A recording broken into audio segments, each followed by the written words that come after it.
Hey there, I'm Julie, and this is the Married to Addiction podcast. If you're here, then you're probably what I call my secret sister.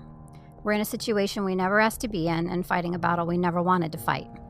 We're faith-filled women who are married to an alcoholic, and it affects every inch of our lives. If that sounds like you, then this is a safe place for you to land. Married to Addiction is a faith-based podcast where I help you find the tools and strength you need to navigate your husband's addiction without losing yourself in the process. So please subscribe and tune in as often as you can, because your husband's recovery is important, but so is yours.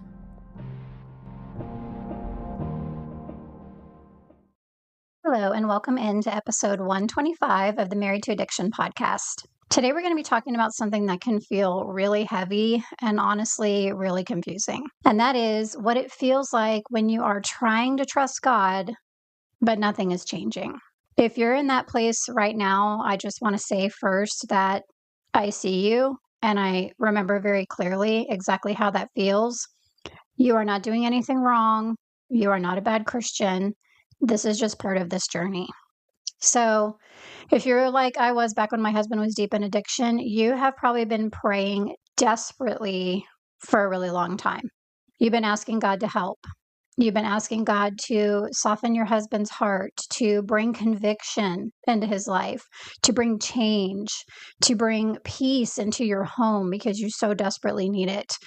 You have been crying out to the Lord in quiet moments when everything feels overwhelming for so long. You've also tried to surrender it. You've heard you're supposed to let go and let God, and you've tried to give it to God, but yet the same patterns are continuing. The same behaviors are still happening. And the same tension that you've had all along is still in your home. So somewhere along the way, some questions start to form. Why isn't anything changing? Or why isn't God intervening? Or I used to ask God, why aren't you helping us? It just didn't make sense to me. And this is where it gets really hard because as a Christian woman, you've likely been told things like, when things get hard, you should just trust God. You should just pray harder. You should give it to God. And you want to do those things. And you've probably even tried to do those things numerous times. But when nothing around you is shifting over a long period of time, especially, that can really start to get confusing or even discouraging because you're thinking, I am trusting God. I am praying. So why does everything still feel so hard? And why is it not making any difference seemingly? And sometimes, if you're honest, you might even start to feel a little bit distant from God, or you might even, like I did back then, wonder if he's even real. That was a really hard thing for me. And I remember I had never had a point where I felt like I was teetering on the verge of not believing. But because I didn't understand what he was doing or why it felt like he wasn't doing anything, if I was a Christian and I had been calling out to him for so long, I actually did get to that point. Over time, what this does to us is we are continually living in a state of tension, and that is taking a toll. So it's affecting how you think. You start second guessing yourself. You start second guessing your faith. You wonder if you're missing something or if you're doing it right. Like maybe I'm not praying right. Maybe I'm not a good enough person. Like all of those things can start to pop into your head. And it starts to affect how you feel. You feel discouraged. You feel weary. And you feel like you're holding on to hope, but it's getting harder and harder to do that. So it also sometimes does affect our relationship with God, and it makes it harder for us to feel close to him. It really makes it harder for us to rest, which we hear that we're supposed to do, be able to rest in the Lord. Well, how do we do that when everything feels like it's falling apart around us, right? I remember thinking that so often. It also makes it really hard to feel that sense of peace that you long for. So let's talk about what trusting God actually means here in our situation. So about the word trust. Sometimes we misunderstand what that means in a situation like this. Trusting God does not necessarily mean pretending everything is okay. It also doesn't mean forcing yourself to feel peaceful. It does not mean ignoring how hard this is. And it also doesn't mean, and please hear this, it doesn't mean waiting passively for things to change. Trusting God means you acknowledge what is true and you still place your life in His hands. It means you can say, God, I don't understand this. I don't like it.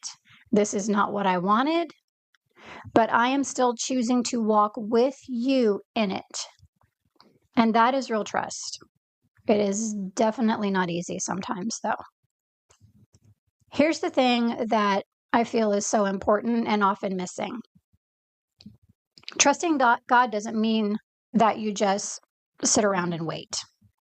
It doesn't mean that you don't need support. It doesn't mean that you don't need to do anything on your side. And we've talked about this in previous episodes.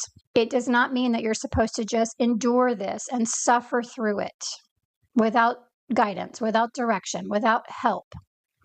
Because the situation you're living in is not just spiritual. This is not just happening in your spiritual life. This affects every single part of your life, right? There are real conversations to navigate. There are real decisions that need to be made in real time. And there are real, very difficult moments that you have to walk through every single day. And honestly, this is exactly where I see a lot of Christian wives of alcoholics get stuck. And this is where I got stuck because I was trying to trust God, but at the same time, I was still living in this very real, very difficult existence every single day. Moments were happening where something was said or something happened, and I was just left standing there thinking, okay, what do I do with this? What do I actually do? And I would pray about it, but even sometimes when we ask God, we don't necessarily feel like we get an immediate answer that's going to help in real time in our real life right that second. And that's not because of lack of faith, because trusting God doesn't remove the need for you to know how to move through those moments. It doesn't automatically give you clarity on what to say or what not to say, or when to step in or when to step back. Trusting God is definitely important, and it is a foundation for how we live our lives when we're going through something like this.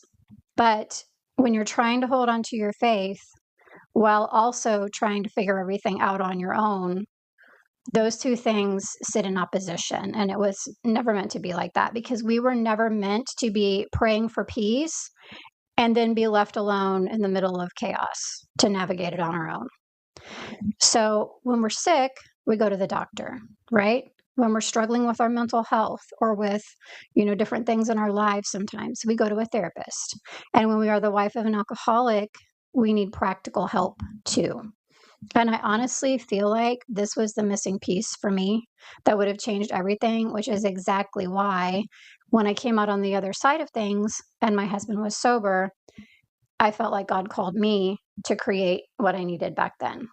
And of course, that is a lot of the things that I offer, including the Secret Sister Circle. So when you have support like this to go alongside of the faith that you're placing in the Lord, when you have something to turn to after the prayer, something that helps you walk out your faith in real life, something that helps you even know how to pray right now, which is something we cover in the SSC, something that helps you even know how to trust God, which is something we cover in the SSC. It's something that meets you in those moments and gives you specific direction when you're kind of unsure what to do next. And if you're like me, that happens every single day when you're married to somebody that's in active addiction. Trusting God does not mean that you're supposed to navigate this without guidance.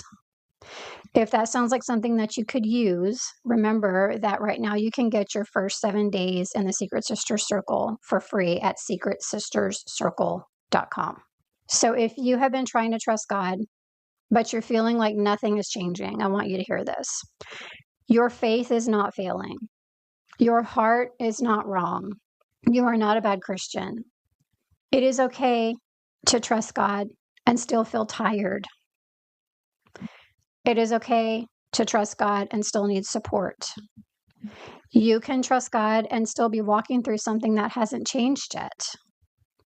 But even when you're in that place, I want you to know that He does see you He is with you, and you are not alone in this. As always, thank you so much for listening. Until next time, take good care of you, and that includes letting yourself receive support while you're still waiting for change. Bye for now.